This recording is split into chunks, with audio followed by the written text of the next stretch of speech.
Joseph, what's cooking, my guy? Belly on up to the bar with us. God, I'd love to. Just got done with work, heading down to a wedding here in a couple of hours, so the weekend has begun, let me tell you. Yeah, your vibes are great. Yeah, seriously.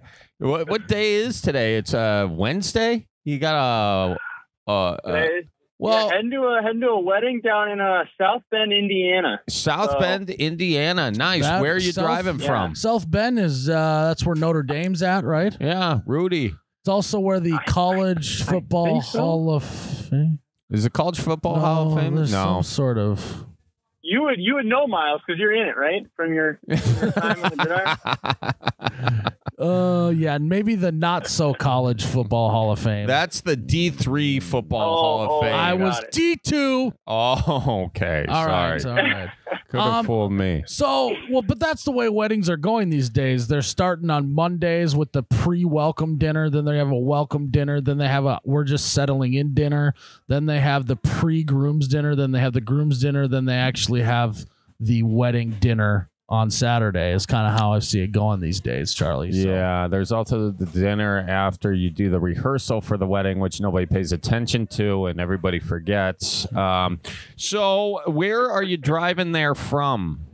So, unfortunately, I'm not making the road trip. I'm actually flying in. I'm flying in from Portsmouth, Virginia. I'm in the Coast Guard, so I'm stationed here. Ah. You're in the Coast Guard. Me and the boys are coming from all across the country, and we're combining one epic force. Lots of bush lattes will be put down, so it'll be good. You're sounding excited, my guy. Good for you. But everyone knows that feeling, though, when you're about to go embark on a trip where it's strictly just to have fun. Yeah. God, that sounds great. That's fantastic. So, what do you got on your mind? Right now, so we're coming up on summer season over here, right? And we're right by the beach. And I'm from Omaha, Nebraska, so I don't know, still kind of getting to know the whole beach, go in the ocean kind of thing. And every time we go to the beach, I get made fun of by all my friends. They say, Joseph, you look like a tourist. Stop doing that. You look like a tourist. You look like you're not from here. I go, guys, I'm not from here. We don't have a lot of beaches in Omaha, Nebraska, So I'm just looking for some advice on how I can fit in a little better, what Midwest things I can bring to the beach. What you think would fit in your guys' experience going to the beach, you've been there, what I can do to fit in or stand out, let them know, hey, I'm from the Midwest. I'm not from around here. Okay. Looking for a little input there. First of all, I have been landlocked my entire life, so I'll do my best, but Charlie at least lives in Milwaukee on the lake at least. I'm on the West Coast. But before we dive into it, I got to ask, how does someone from Omaha, Nebraska end up in the Coast Guard? Well, I was at a college there, and I was looking at going to the Naval Academy and Coast Guard Academy. I didn't even know what the Coast Guard Academy was, and I was looking at all the pictures, and honestly, the Coast Guard just had some really sick pictures. And I said, you know what? That looks kind of fun. I could probably do the beach. I've seen the ocean twice in my whole life, and here I am. So, That's how I thought it might have gone down. And when you said you're looking like a tourist on the beach, what are you doing? I don't know. I go and I run, jump into the waves, swim back to shore. I'm just constantly sunburned. Usually got a good farmer's tan on me. Yeah. Yeah. Hey, take your shirt off. We're at the beach. You're like, my shirt is off. So, Charlie, do you got any advice for him? I like to talk to the people next to us, that good hospitality. And all my friends look at me like, Joseph, we don't know them. We don't know them. Yeah. I say, but we could. Yeah. You don't know them yet. You're just getting there. Well, I think the deal is you got to here's how you treat the ocean. I don't know how to set this up, but say it again. All right. Yeah, you got it. Here's how you got to treat the ocean as someone from the Midwest. You got to treat the ocean like a pontoon boat. Okay, I'm sure you're familiar with, I'm sure you got a friend who's got a pontoon boat somewhere. You come there with a cooler packed. Okay, you come there with the SPF rocking and rolling, and you make sure you find yourself some shade. Okay, all right. So those are the first ones off the top of the dome. that are coming to me. All right, and do not go light on that sunscreen. All right, especially if you look like you got a t-shirt on. What's your preferred SPF, Charlie? Are you a 30 guy? You a 100 guy? Thanks for asking. I should be 100 guy. I'm usually a 50 kind of fella, and I'm reapplying. Okay, you want to get that waterproof stuff. All right. You know, Miles. Miles, what are you rocking when you go to the I always beach? start with 30, then I get burnt, then I got to ramp it up to 55 plus. You know, it's just one of those deals where I think I'm, you know, oh, this is going to be different. Suddenly my skin's going to be able to handle some sun. I only need 30. Yeah. And then it just turns out I got to go to 50 plus. Start off big on your first day, be in the 50s minimum. Second day, after your body is somewhat accustomed to it, you can do 30s, but you got to reapply quite a bit. Okay. The important thing to this, though, is bring a full cooler to the beach. That should smooth over any of your touristy tendencies. Perfect. Good. I'll tell you what, I got a Yeti ready for it. We'll be good to go. Yeah. How's the Coast Guard been? What's the craziest thing you've seen off the coast? Coast Guard's been pretty great. Craziest thing. So we actually just got back from patrol, catching drug runners. They're running drugs on the ocean. You know, they got 4 outboards and just cruising along, 100 bales of cocaine. And we actually bring a helicopter with us with a 50 cal in it. And they fly up on the boat and we say, hey, stop, with the Coast Guard. And usually they don't stop. And so we shoot out their engines with the 50 cal, and it's awesome to see. So you guys are that good of a shot? You can shoot a couple engines out from the helicopter? I mean, that's pretty awesome. Yeah, it's pretty badass. They're in the Coast Guard. Well, yeah. I know. I guess what was I expecting? Now, are you the guy gunning, or are you flying the helicopter?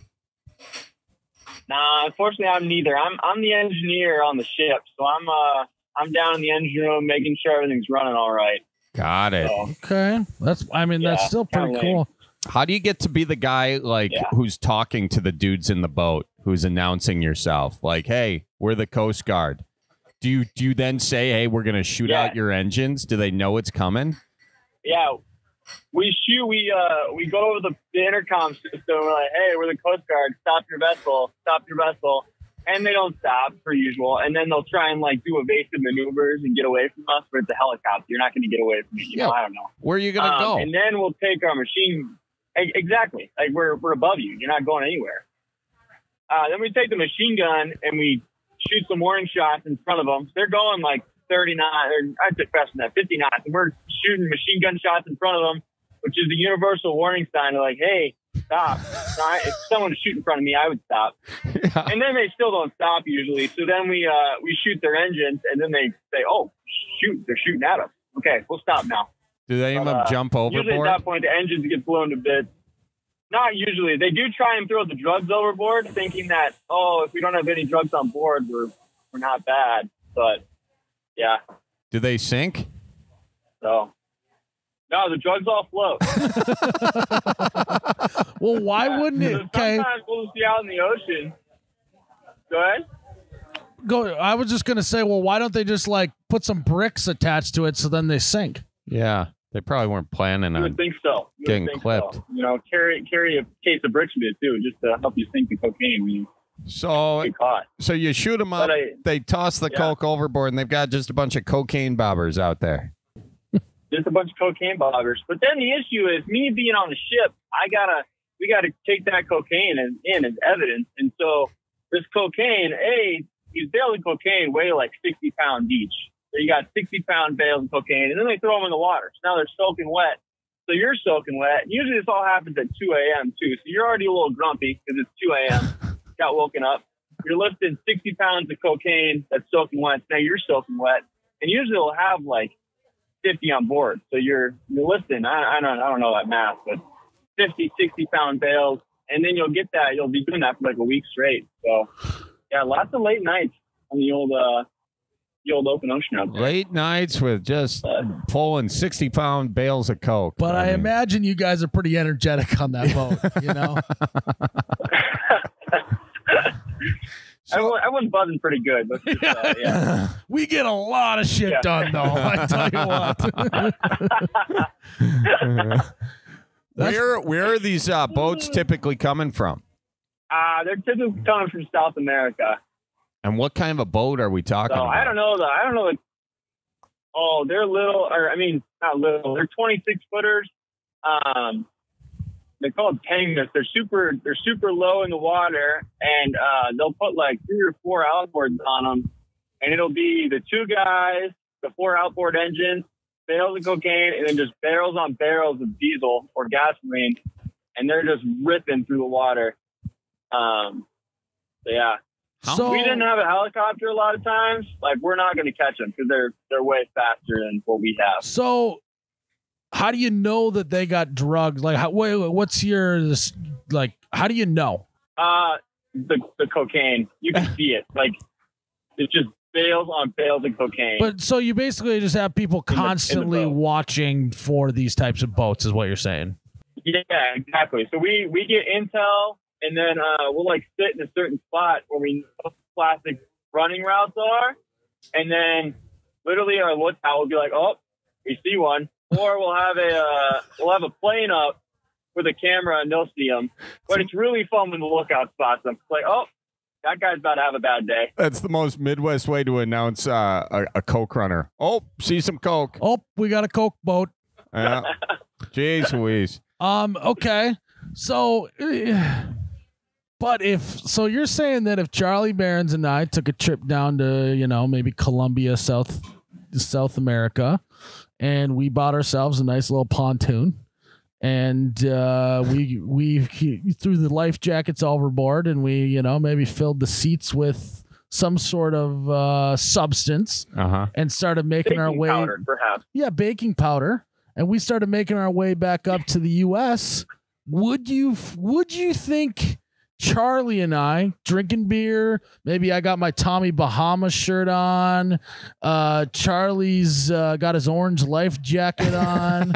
You see us come running through your route and channel on a pontoon, and we give you a big wave. Yeah. And actually want to come over and chit chat. I actually think we would throw you guys off the scent pretty good. Yeah, would you guys know that, or do you have like a coke sniffing alligator in the water? I mean, I think we'd gladly have you over. Check you out. Make sure you got enough beer and enough sunscreen, and check out your bales and send you on your way. Okay. Yeah.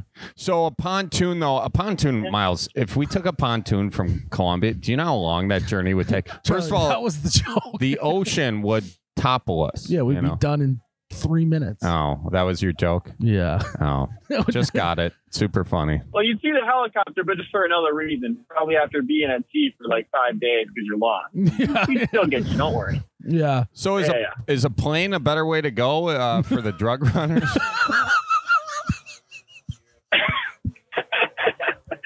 Yeah. Honestly, plane. There you go. You got it. Plane. I've watched a lot of Narcos and Narcos Mexico on Netflix. I'm gonna be honest. That show made it seem like the drug runners are winning right now. Yeah. So how do you feel about the war on drugs and the battle, the never-ending battle with these guys? How do you feel about it? I'm gonna be honest. Yeah, they're definitely winning. We don't get all of it. I'll be honest. Absolutely not even close. What? You guys aren't stopping all of the drugs coming into the U.S.? I know. That's part of the business plan, though. They just send a bunch over, knowing that half of them will get caught, but then the other half pays for all of it. That's why coke's so expensive. Really, it's probably just us in America. Just keep paying your taxes, and we'll keep doing our best. I like that. Yeah. I like that. Hey, they had us in the first half, but this second half is going to be different. So what? We'll change it up. Do you think? What do you think it is? Do you think who's more at fault? Them bringing it over here, or us demanding it here? Who's more at fault? It's a real issue of supply and demand. Without the supply, you don't have the demand. Or without the demand, you don't have supply. But without the supply, you don't have the demand. I don't know. Well, go back and forth. Have you been diving into the evidence chamber on the boat? What was that all about? listen. Yeah. Quality control. You know, we gotta make sure we got the right stuff. Yeah. Yeah, you are super excited for this wedding this weekend. That's why he got invited. He's not driving to South Bend, he's walking. Yeah, because he said that airplanes are the best way to do it. Yeah. He would never go there by boat. No, he would get caught never. so fast. All about supply and demand. You know? Yeah. Oh, man. Well, this has been great, man. Yeah. I'm excited I'm excited that you got a big wedding weekend. This has been very informational, actually. I've got 1,000 more questions, but we should probably let you go. Yeah, we're looking at pontoons on this side of the horn right now. Yeah. I got a nice one with like Oh, good. I'm 7. glad. We're gonna need a lot of compartments, Charlie. Yeah, this one's got 7 diesel I was engines. gonna say, make sure you can't see them from the air. You know, so make sure they're hidden. You know. Do you know actually a great and this is you and the Coast Guard can take this and put it in your handbook, because I just thought of a great place to smuggle drugs on a boat. Where? So you take, if you got the coolers that have the big insulation foam ones. Yeah.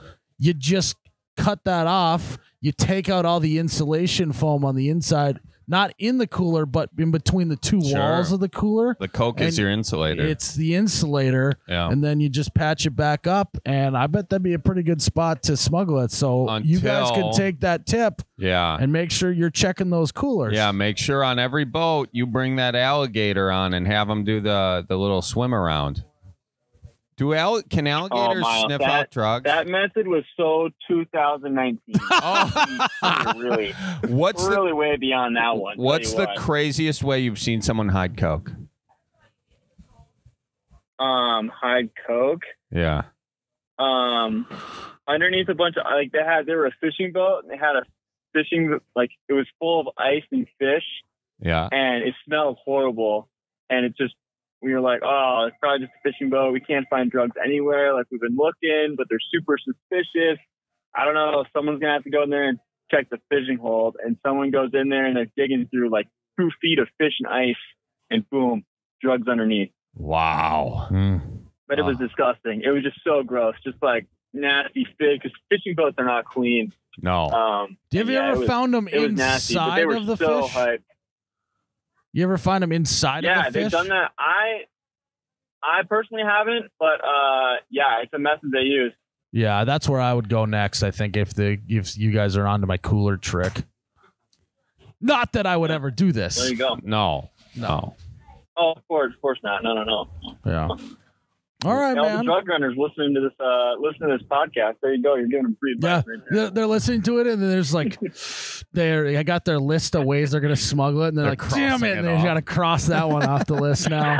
Yeah, we are the most listened to podcast by Colombian drug runners. We're really popular in Colombia this month. What's going on with that? Well, thanks for the intel there, fella, and hope you have a great wedding this weekend. Hopefully it lasts for the happy Absolutely, couple. Guys. Yeah.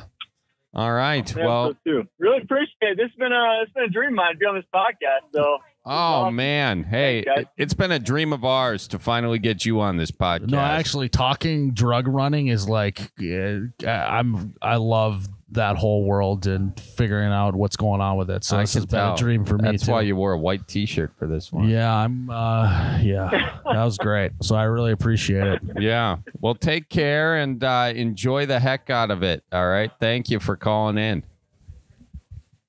Will do. Make sure you tell your folks that says hi. All right. Watch out for deer down there in South Bend. We'll see you soon.